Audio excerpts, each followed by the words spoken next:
In this lecture, we will look at n-tuples and vectors.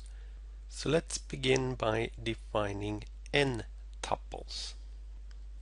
So an n-tuple is simply an ordered list of n numbers. It is possible for an n-tuple to contain other things than numbers, but then we would have to look at conditions on the objects of such a list. So let's make life simple and focus on numbers. Here's a simple example. Typically, when we're dealing with a list of numbers, we separate the individual numbers with a comma, and we typically enclose the entire list within a parenthesis. So this is an example of a 3-tuple.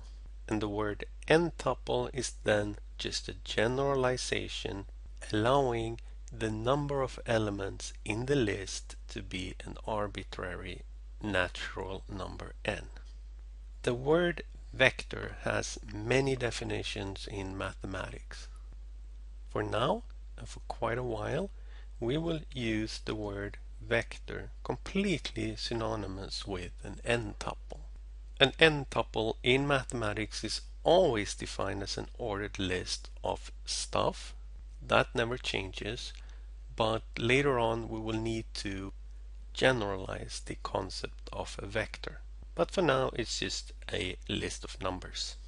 We use the same kind of idea that we used for matrices to denote the elements of such a vector. So if V is a vector, that is just a list of numbers, and it has n elements, then V subscript I will denote the number at position I, where I is any number between 1 and n. So in the example above, V1 is 2, V2 is -1, and V3 is 3. We can also define addition and scalar multiplication in exactly the same way that we defined addition and scalar multiplication for matrices. So if U and V are two vectors, and U and V have the same number of elements denoted by U1 through UN and V1 through Vn, and alpha is a scalar, then we defined U plus V simply as a new vector with n elements, where the first element of the sum is the sum of the first two elements of U and V, U1 plus V1, and so on. Scalar multiplication is also defined similarly. So if I want to do a scalar times U, for example, alpha times U, then that's defined as multiplying each element in the vector with the scalar. For example, 2 times the vector in the example above would be the vector with elements 4, -2, and 6. Since addition and scalar multiplication of vectors is defined exactly the same way as we defined addition and scalar multiplication of matrices, all the algebraic rules that we found for matrices will then also hold for vectors. For example, vector addition is commutative, U plus V is the same as V plus U, associative, and so on. And the proofs are virtually identical, only slightly simpler because we only have to work with one index instead of two, which we need for matrices. There is a relationship between column vectors and row vectors, which we have defined before, and vectors, which we defined in this slide. Remember that a row vector was just a matrix with one row. So for example, 2, -1, 3, and 2.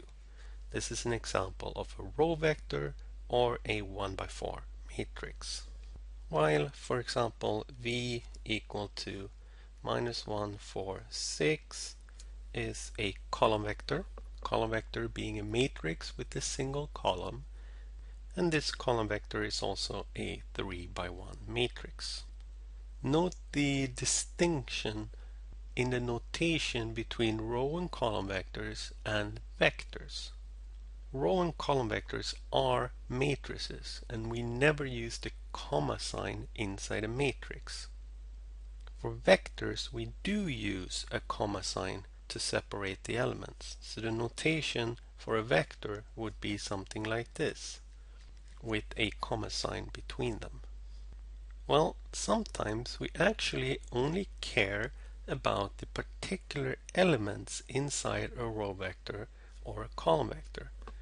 In some cases, we don't really care that it's organized from left to right or from top to bottom. If we don't care about the direction, but only about the numbers, then we can create vectors from the row or the column vector. And what we do is that we simply pull out all the numbers and put them into a list like this: 2, -1, 3, and 2. That would be the vector associated with U. Same thing for V. Just pull out the numbers, in this case from top to bottom, and put them in a list like this. Vectors never have a particular direction, left to right or top to bottom. They are only an ordered list of numbers. So that is, from a row or a column vector, we can always create a vector. And here are two more examples. Let's say I have the row vector -1, 0, and 2. We see that it's a matrix and not a vector because there is no comma between the numbers. And this particular matrix or row vector is associated with the vector, the ordered list of numbers -1, 0, 2. Here is an example of a column vector and its associated vector. Note that it's only column vectors and row vectors that have associated vectors. If you have a general matrix with more than 2 rows and more than 2 columns, then there is no agreed upon way of creating a vector from such a matrix.